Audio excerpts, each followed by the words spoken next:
திருவண்ணாமலை கிழக்கு மாவட்டம் திருவண்ணாமலை நகரக் கழகம் சார்பில் பொன்மனச்செம்மல் புரட்சித் தலைவர் எம்ஜிஆரின் 109வது பிறந்தநாள் பொதுக்கூட்டம் பேரறிஞர் அண்ணா சிலை அருகே நகரச் செயலாளர் செல்வம் ஏற்பாட்டில் நடைபெற்றது.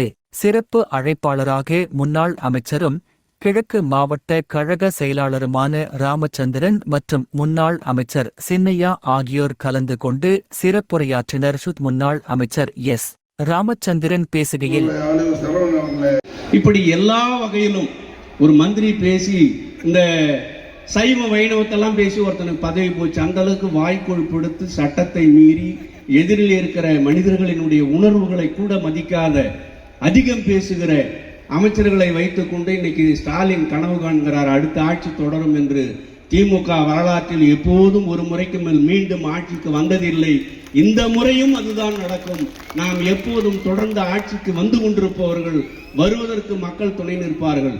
அதே நேரத்தில் திருவண்ணாமலை கீழ்பண்ணாத்தூர் தொகுதியில் இருக்கிற தேர்தல் அந்த செயல்பாடுகளில் இன்னைக்கு இதுவரை இல்லாத அளவுக்கு நேற்று கூட வேலு பச்சை இந்த பட்டு சட்டை போட்டு பச்சை துண்டு போட்டு உட்காந்து இந்த மிக்சி கொடுக்குறாங்க. நேற்று இதுக்கு முன்ன முதல்ல ஹாட் பாக்ஸ் கொடுத்தாங்க, அப்புறம் இந்த கிண்ணம் டம்ளர் கொடுத்தாங்க, அப்புறம் ஒரு அரிசி குட்டி வைக்கிற குண்டாம் கொடுத்தாங்க.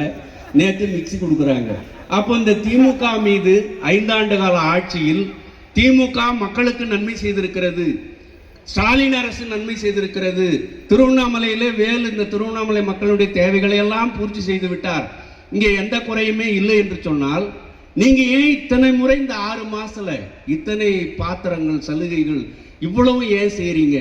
ஆக மொத்தத்தில் மக்கள் உங்களுக்கு எதிர்ப்பாக இருக்கிறார்கள். மக்களினுடைய ஆதரவை திமுக இழந்திருக்கிறது, திருவண்ணாமலையில வேலு இழந்திருக்கிறார். இதை அவர்கள் அறிந்து கொண்டுதான் சலுகைகள் மூலமாக மக்களை தன் பக்கத்திலே திருப்புவது என்ற ஒரு கருத்தின் அடிப்படையில் செய்கிறார்கள். அதை நம்முடைய இயக்கத்தில் இருக்கிற கட்சியில இருக்கிற நிர்வாகிகள் வேலை பார்த்தால் போதும், திமுகவை இந்த தேர்தலிலே தோற்கடித்து வீட்டுக்கு அனுப்ப முடியும். 26 அண்ணன் எடப்பாடியார் முதலமைச்சராக வருவார், அது உங்கள் கையில் இருக்கிறது என்பதை சொல்லி இப்பொழுது இன்னைக்கு ஒரு புதியதாக ஜாக்டோ ஜியோ ஒரு போராட்டத்தை நடத்திய அரசு ஊழியர்கள் ஆசிரியர்களுக்கு 20 ஆண்டுகளுக்கு மேலாக இருக்கிற பழைய பென்ஷன் திட்டத்தை இந்த அரசு செய்திருப்பதாக ஒரு போலியாக கேக்கெல்லாம் ஊட்டியெல்லாம் ஒரு வேஷம் போட்டாங்க.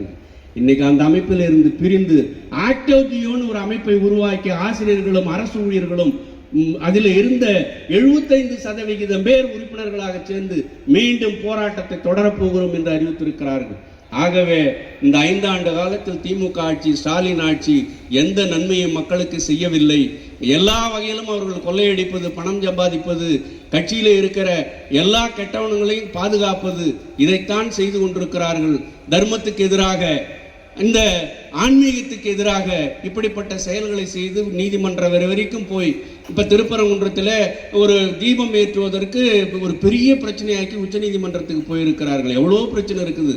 இந்த நாட்டு மக்களுடைய பிரச்சனைகளை சிந்திக்க, அதை திசை திருப்புவதற்கு, இங்க இருக்கிற பிரச்சனைகளை மக்கள் சிந்திக்க கூடாது, அவர்களை அந்த சிந்தனையை திசை திருப்பதற்காக இப்படிப்பட்ட பொய்களை பேசி, பொழுதுக்கும் பிஜேபியை பற்றி பேசி, நம்மளை பேசி, நம்முடைய பொதுச் செயலாளர் அவர்களை பேசி, இப்படி மக்களுடைய கருத்துக்களை திசை திருப்பி வெற்றியை பெற முடியும் என்கிற ஸ்டாலினும் திமுகவும் வரவிருக்கிற தேர்தலில் வீட்டுக்கு போக வேண்டும். அண்ணன் எடப்பாடியார் அவர்கள் கோட்டைக்கு போக வேண்டும்.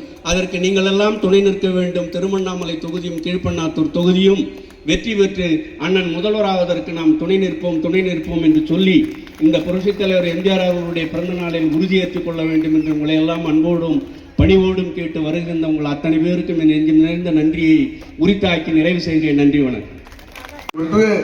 கொள்கை பரப்பு செயலாளர் போது தமிழ்நாடு முழுவதும் அம்மாவை அன்றைக்கு பொதுக்கூட்டங்களுக்கு அனுப்பினார். அதுக்கு பின்னாலே 84 புரட்சித் தலைவர் உடல்நலம் கூட்டிய போது அண்ணன் சொன்னது போல ஆரம்பிக்கிறப்ப அம்மாவுக்கு எம்எல்ஏ சீட்டு கூட கொடுக்கல. இருந்தாலும் அதையெல்லாம் பொறுத்து கொண்டு அம்மா அவர்கள் தமிழ்நாடு முழுவதும் சுற்றுப்பயணம் செய்து கழகத்தை ஆட்சி கட்டிலே அன்றைக்கு அமர்த்தினார்கள். புரட்சித் தலைவர் இல்லாத நேரம் நாம் சோர்ந்து போய் சீட்டு கொடுக்கலான்னு ஒதுக்கி இருக்கக்கூடாதுன்னு சொல்லி தமிழ்நாடு முழுவதும் பிரச்சாரம் செஞ்சு அன்றைக்கு புரட்சித் தலைவருடைய ஆட்சியை கொண்டு வந்தார்கள். புரட்சித் தலைவர் மறந்ததற்கு பின்னாலே நடந்ததெல்லாம் உங்களுக்கு தெரியும்.